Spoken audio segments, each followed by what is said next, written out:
Before we get into today's video, I want to ask you one question. Have you ever gone home from a surf trip, motivated as hell to improve? You tell yourself, this is it. Next surf trip is finally the one where I'm going to surf the way I want to. So you start training, you go to the gym, maybe start running, maybe look up a few exercises, practice your pop-up, maybe even get a balance board because someone online tells you you need to improve your balance. And the next surf trip comes around, you paddle out, and then within the first session, you start thinking, how does it feel like I've already lost again? Because that's exactly how I felt for years. Every surf trip, I would come home completely motivated. I would train really hard. I would honestly feel like I was doing everything I could to improve. But every time I went back into the water, it felt like I would start from zero again. And I remember thinking, am I just bad at surfing? Am I missing something here? Looking back, I realized I wasn't missing motivation because I know I'm putting in the work and I wasn't missing discipline. I was just making a lot of mistakes. Mistakes that almost every landlocked surfer makes without even realizing it. So that's what I want to go through today. These are the 7 biggest mistakes I have made over these past years and mistakes that I still see a lot of surfers actually make. Because if someone would have explained these mistakes when I started surfing, I honestly think I would have improved so much faster. Now, before we get into mistake number 1, I think it's important to explain why I care so much about these. Because unlike other surf coaches, I didn't grow up near the ocean. I grew up in the Netherlands. Surfing wasn't something I did every weekend. It wasn't part of my childhood. And when I first started surfing, I had exactly the same problems that you might have right now. I fell in love with surfing, but I had absolutely no idea how to get better. Every surf trip, I would improve a little bit and then I would come home. And suddenly, I didn't know what I was supposed to do anymore. There wasn't really anyone talking about surf-specific training. There wasn't one clear system that explained what actually mattered. So I did what most people do. I started searching on the internet.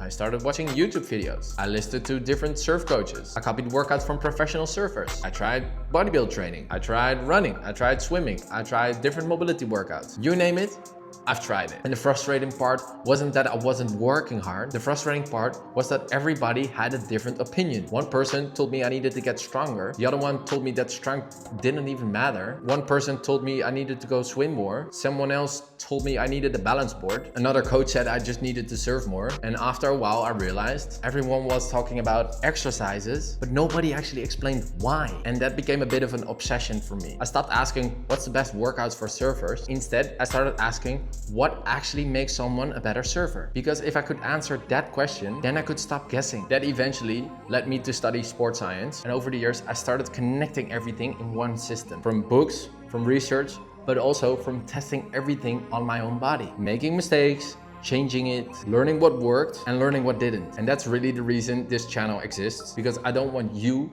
to spend years guessing like I did. Okay, let's go into mistake number 1. And honestly, this is probably the biggest mistake I made, because I genuinely believed that by becoming a better surfer, you needed to surf more, which sounds completely logical, right? Because surfing happens in the ocean, so naturally you think, if I surf, I improve. And that's exactly how I used to think. I would come home from a surf trip, I would feel super motivated for about a week, but then I felt stuck again. I would think, well, I guess I will just wait for my next surf trip to improve. But that's actually the mindset that kept me stuck for years. Because what I didn't realize back then was that surfing isn't something that only happens in the ocean. Think about another athlete, for example. A football player doesn't only train when there's a match. A runner doesn't only run on a race day. Everything they do outside of competition is preparing for when that moment actually comes around. And surfing works in the exact same way. Yes, you need time in the ocean. Nothing can replace water time. But so much of surfing depends on what your body is actually capable of doing. Can you paddle efficiently? Can you rotate properly? Can you explode into your pop-up? Can you stay balanced while everything underneath you is moving constantly? Those things can all be trained before you actually paddle out. And once I started looking at surfing like that, everything changed for me. Instead of waiting for surf trips to improve, I started improving every single week. Then the surf trip became simply the place where I put everything together what I've already built. The second mistake kind of came after I discovered I can train on land. Because once I accepted that, I thought the answer was to become as strong as possible. So I started training exactly like everyone else in the gym is training. Heavy bench press, heavy squat, heavy deadlift, trying to lift more weight every single week. And don't get me wrong, getting stronger isn't a bad thing, but after a while, I started noticing something really strange. I would leave the gym feeling strong, I would feel fit, I would feel athletic, then I would go surfing and I would still gas out paddling. My shoulders were tired, my pop-up still wasn't where I wanted it to be, and I remember thinking, how's that even possible? I'm training 4 or 5 times a week, and that's when I realized something really important. I wasn't training for surfing, I was training for the gym. Those are two completely different things. Surfing doesn't care about how much you can bench. It cares about how well you're moving, how well you rotate, how well you create power, how well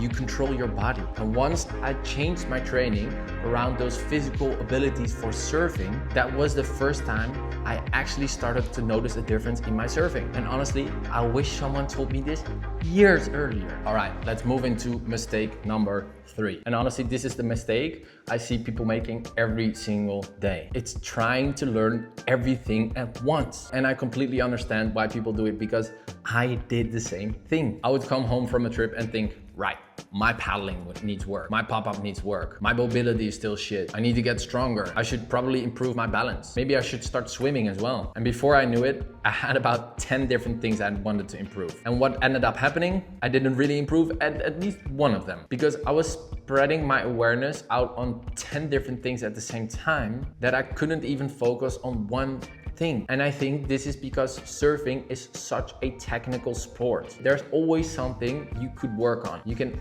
always paddle better. You can always pop up faster. You can always improve your turns. You can always become fitter. So your brain tells you, I need to fix everything. But that's actually the slowest way to improve, because your body doesn't adapt to chaos. It adapts to consistency. One of the biggest lessons I've learned over these years is that you do not need to fix everything at once. You just need to know what is really holding you back right now. Because if your paddling is the biggest limitation for you, why are you spending time trying to improve your balance? Or if your mobility is stopping you to get into a good, perfect position, why are you chasing heavy lifts every single week? Everything has an order. Everything builds on the thing before. And that's exactly how I coach people now. We don't try to improve 10 different things at once. We figure out what's the biggest bottleneck now, and we fix that. Then we move on to the next thing. And it's actually funny, but people improve much faster by doing less work. Not because they're training less, but because they're finally focusing on the right things. The 4th mistake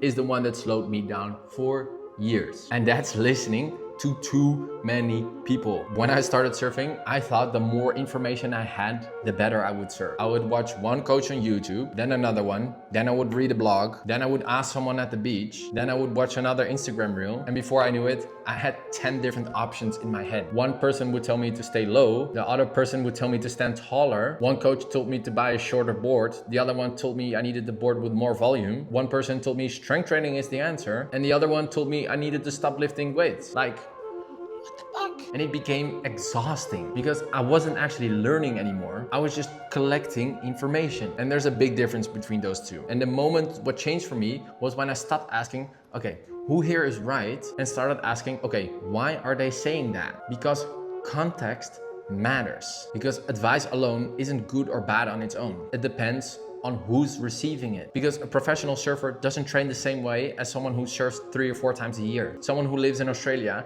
doesn't have the same problems as someone who lives in Germany or the Netherlands. And that's why copying random advice almost never works, because it was never meant for your situation. Now, whenever I learn from someone, I always ask myself the question, does this actually apply to me? Because if it doesn't, I don't need to waste my time or energy on it. That simple question probably would have saved me years of frustration. All right, mistake number 5. And this is probably the biggest mindset shift I've made. Because for years, I was obsessed with the outcomes. I wanted to paddle better. I wanted to pop up faster. I wanted to catch more waves. I wanted to surf bigger waves. And there isn't necessarily anything wrong with those goals, because goals are important. But I realized something. Every time I would become obsessed with the outcome, I stopped paying attention to the process. I would finish a surf session and immediately start judging myself. Did I surf well today? Did I catch enough waves? Was I better than last trip? Instead of asking, did I actually execute the things that I wanted to focus on in this session? Because here's the truth, and as cliche as it sounds, you cannot control the waves, you cannot control the conditions, you cannot control the crowd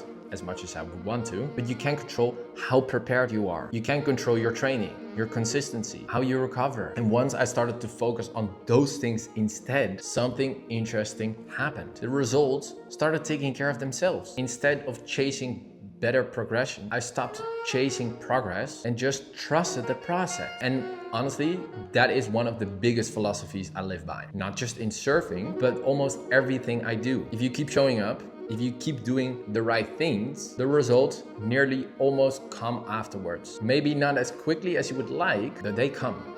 Trust me. And I think this is something a lot of surfers need to hear, because progress in surfing is almost never linear. Sometimes you feel like you're flying, sometimes you feel like you're going backwards, but that doesn't mean you actually have. It usually means you're probably still learning, and learning isn't always comfortable. All right, let's talk about number 6. And this is something I wish someone told me years ago. Stop comparing yourself with surfers who live a completely different life than you. I used to do this all the time. I would open Instagram or YouTube and see these surfers surfing every single day, having an amazing time. They would live 5 minutes away from the beach. They could surf before work, after work, whenever the waves were good. And then I would compare myself to them and I would think, why am I not progressing so quickly as them? But of course I wasn't.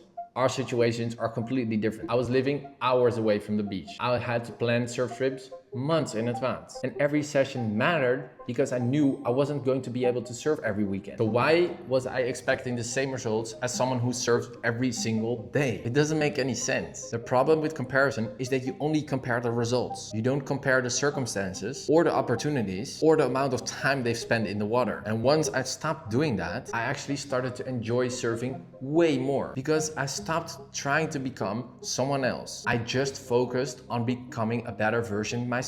I stopped asking, how good is that surfer? And I started saying, am I better than I was 6 months ago? That's the only comparison that actually matters. Because if you're improving every year, you're on the right path. It doesn't matter how fast someone else is improving. It matters that you are moving forward. Now, the last mistake is the one that ties everything together. Because for years, I kept looking for shortcuts. I wanted a perfect workout, the perfect exercise, the perfect mobility routine, the perfect surfboard. I honestly believed that there was something out there that would magically make me a better surfer. But after almost 10 years, I figured out there isn't any. There isn't one magic exercise. There isn't one perfect training program. There isn't one video that's going to magically change your surfing all at once. Getting better at surfing is actually pretty boring. It's showing up every week. It's training every day, even when your surf trip is months away. It's doing your mobility when you would rather sit on the sofa. It's looking at your own videos when it's even painful to watch. It's accepting that some sessions are going to feel amazing and some are going to question everything. That's surfing. And honestly, I think that is why I love it so much. Because surfing has taught me so much more than just riding waves. It has taught me patience.